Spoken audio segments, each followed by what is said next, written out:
Assalamualaikum warahmatullahi wabarakatuh. Nama saya Arif Zinidin bin Abdul Razim, mewakili kumpulan 3 akan membentangkan tentang tajuk Tamadun Melayu. Okey, baiklah. Sedikit tentang pengenalan ataupun sejarah tentang Tamadun Melayu ini. Yang pertama, Tamadun Melayu ini terbentuk melalui dua buah kumpulan. Yang pertama dikenali sebagai Proto. Kumpulan Melayu Proto ini berasal daripada Himalaya dan dipercayai berketurunan daripada Nabi Nuh AS. Yang kedua berasal daripada ataupun dikenali sebagai kumpulan Melayu Deutero. Ini kumpulan Melayu ni dia kumpulan Melayu biasa sahaja dan mereka menggunakan teknologi besi dan dipercayai berasal daripada Kemboja. Baiklah, kalau kita sebut tentang sejarah Melayu ni, mesti kita pernah terdengar dengan istilah Nusantara. Apa itu Nusantara sebenarnya? Nusantara ini dipercayai ataupun sejarahnya adalah kawasan di Asia Tenggara yang pernah dipengaruhi oleh budaya-budaya Melayu. Kita akan membicarakan pasal hak Melayu dalam perlembagaan Islam dan juga hak istimewa orang Melayu. Okey, sebelum kita pergi lebih lanjut, kita sendiri boleh tahu apa itu maksud orang Melayu. Okey, mengikut perkara 160, orang Melayu didefinisikan sebagai 1. Orang yang beragama Islam, 2. Orang yang boleh bercakap dan bertutur dalam bahasa Melayu, dan yang ketiga, orang yang menamakan adat istiadat orang Melayu. Apakah kedudukan istimewa orang Melayu yang dilindungi dalam perlembagaan? Okey, di bawah perkara 1 hingga 3, yang di-Pertuan Agong dikehendaki dalam batas-batas perlembagaan dan undang-undang persekutuan melaksanakan dasar melindungi kedudukan istimewa orang Melayu dan Bumi Putera Sabah dan Sarawak, dan membuat persiapan untuk mereka dari segi jawatan dan perkhidmatan awam dalam pemberian beasiswa dan bantuan atau kemudahan pendidikan yang lain, dan permit serta lesen perniagaan dan perdagangan. Yang terakhir, jawatan yang di-Pertuan Agong tidak merupakan hak istimewa orang Melayu, tetapi akan dipegang oleh orang Melayu sampai bila-bila. Hak ini akan dipertahankan sampai bila-bila kecuali ia dicabuli atau digubal. Tetapi jawatan-jawatan lain seperti Perdana Menteri, Gubernur, Ketua Menteri atau Menteri Besar boleh dipegang oleh mana-mana bangsa lain, tetapi mengikut syarat, iaitu dia perlulah lahir di Persekutuan Tanah Melayu. Nama saya Farafida binti Ismail. Saya akan menerangkan tentang konsep Melayu. Konsep Melayu berasal daripada 3, iaitu ras genetik atau biologi, kebudayaan dan bahasa. Daripada ras atau genetik atau biologi bermaksud sekumpulan manusia yang mempunyai ciri-ciri genetik yang sama dan berasal daripada alam Melayu. Daripada segi kebudayaan pula, ialah amalan yang didasarkan kepada agama Islam dan adat resam masyarakat Melayu. Daripada segi bahasa pula, iaitu bahasa yang dituturkan di Kepulauan Melayu. Ia termasuk sub keluarga seperti bahasa Jawa, Sunda, Mandura, Iban, Sulu, Aceh, Bajau, Minangkabau dan Bugis. Saya Nurul Tasnim. Seterusnya saya akan terangkan tentang alam Melayu. Alam Melayu juga dikenali sebagai Nusantara, iaitu kata majmuk yang berasal daripada bahasa Jawa kuno, di mana Nusa bermaksud pulau dan Antara bermaksud lain. Bahasa yang digunakan di wilayah Nusantara ini termasuk sebahagian daripada keluarga bahasa Melayu Polinesia, iaitu bahasa Tagalog, bahasa Jawa, bahasa Melayu dan bahasa Indonesia. Pada permulaannya, agama yang dianuti di wilayah Nusantara ialah agama Hindu, Buddha dan tradisi-tradisi asli. Dan seterusnya termasuk agama baru iaitu agama Kristian dan agama Islam. Di wilayah Nusantara ini, amalan merantau menjadi sebahagian daripada ciri-ciri orang Melayu, di mana mereka merantau di dalam lingkungan kepulauan asli. Seterusnya saya akan terangkan tentang Melayu diaspora. Apakah itu Melayu diaspora? Melayu diaspora ialah mereka yang berhijrah dan menjadi kelompok minoriti di luar alam Melayu. Melayu diaspora lazimnya dikaitkan dengan Melayu Cape Town di Afrika Selatan, dan bahasa Melayu menjadi sebahagian daripada bahasa Afrika. Saya Nur Wahidah Fitriah akan membentangkan tentang asas-asas tamadun Melayu. Jadi, dalam tamadun Melayu ini, ia terdiri daripada susunan struktur sosial yang kompleks. Di dalam struktur sosial ini terdapat 2 kategori, iaitu golongan pemerintah dan golongan yang diperintah. Golongan pemerintah terdiri daripada raja, ulama dan pembesar. Tugas utama raja adalah untuk memimpin dan mentadbir negeri, manakala tugas pembesar adalah untuk membantu raja. Tugas ulama pula adalah sebagai penasihat raja dalam hal ehwal agama. Golongan diperintah terdiri daripada pedagang dan petani. Pedagang dan petani tidak mempunyai kuasa dalam hal politik, tetapi mereka bebas menjalankan kegiatan ekonomi untuk menyara hidup mereka. Assalamualaikum warahmatullahi wabarakatuh. Nama saya Wan Aisyah Mahdia binti Wan Ahmad Zakri dan hari ini saya akan membentangkan tentang asas pembentukan tamadun Melayu. Jadi sebelum mana kita tahu, masyarakat Melayu telah berpapan di kawasan Asia Tenggara lebih kurang 5,000 tahun dahulu.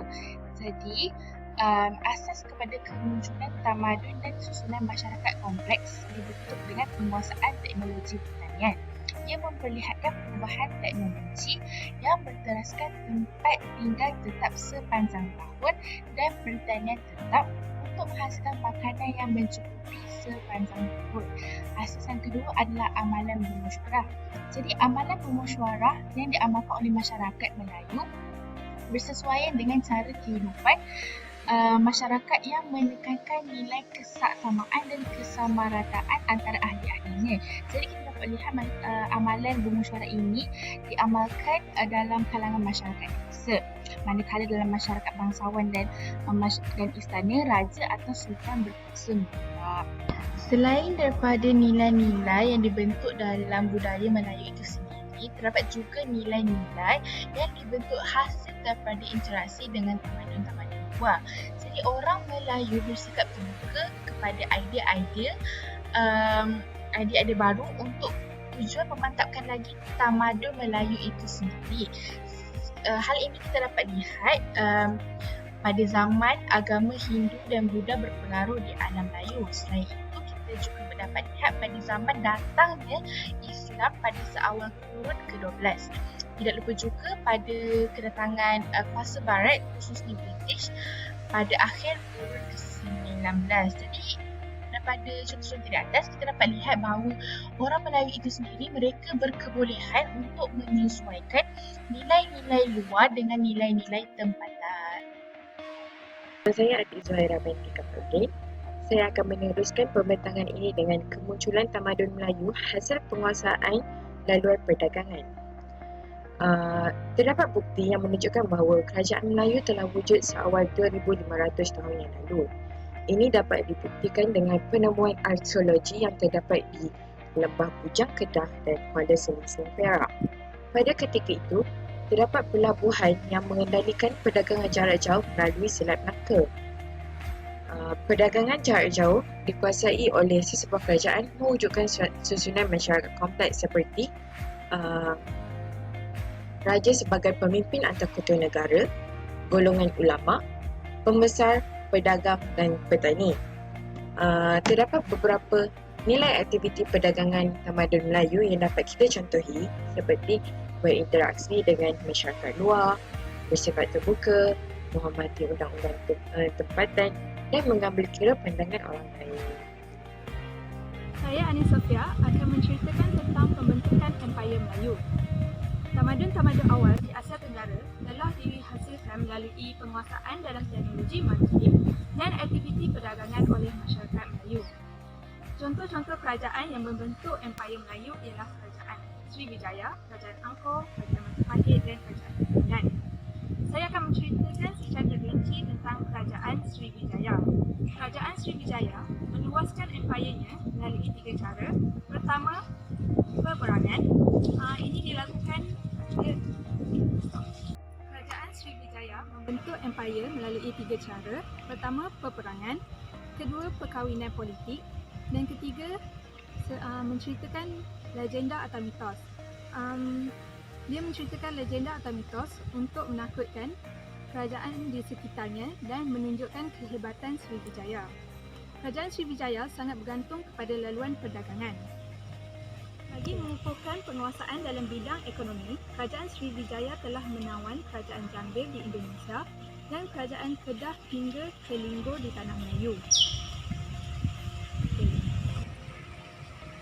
Kerajaan Sriwijaya telah melalui penguasaan ini, Kerajaan Sriwijaya telah berjaya menguasai laluan perdagangan antara China dan India selama 3 abad.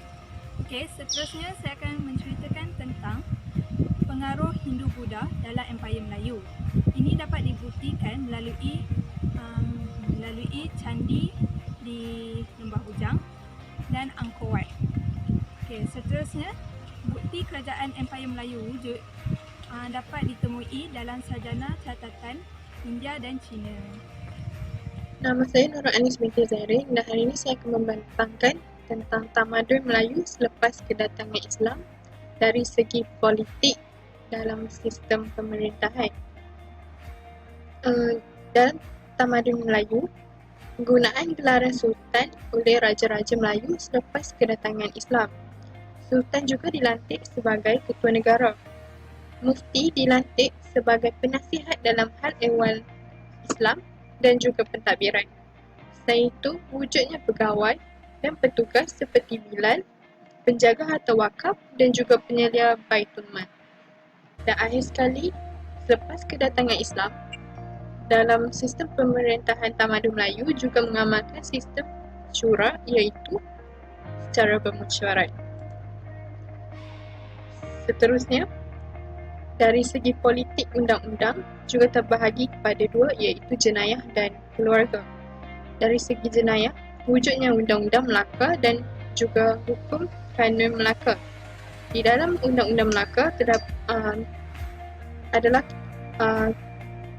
kes seperti kesalahan membunuh, zina dan juga mencuri. Dalam Hukum Kanun Melaka pula, terdapat kes seperti kesalahan murtad, menuduh perempuan suci berzina dan juga kesalahan hubungan sejenis.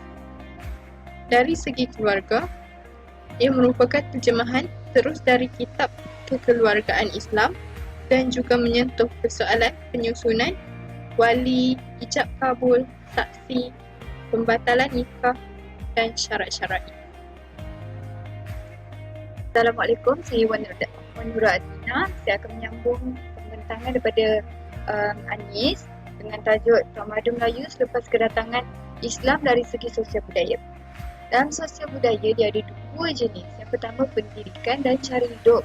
Dalam pendidikan dia ada dua jenis pendidikan. Yang pertama pendidikan formal dan tidak formal. Pendidikan formal ni biasanya dia akan tekankan nilai-nilai moral melalui pemerhatian.